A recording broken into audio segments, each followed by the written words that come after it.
No, no, no, no. Doctor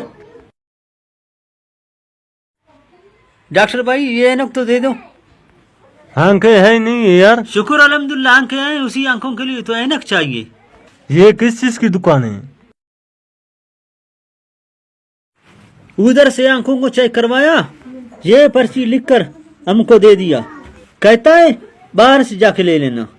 बाहर आगे ऐनक वाला दुकान आगे आगे हाँ दूसरा दुकान है। से कम सन हाँ भाई मेरे ख्याल से तुम्हारा दिमाग सही नहीं है। इससे तो नजर भी नहीं आता है। ये भाई मेरे आंखें के लिए बना दिया हुआ है। हमको ऐसा ऐनक दो उस पे नजर आ जाए, हमारे आंखें थोड़ा कमजोर है।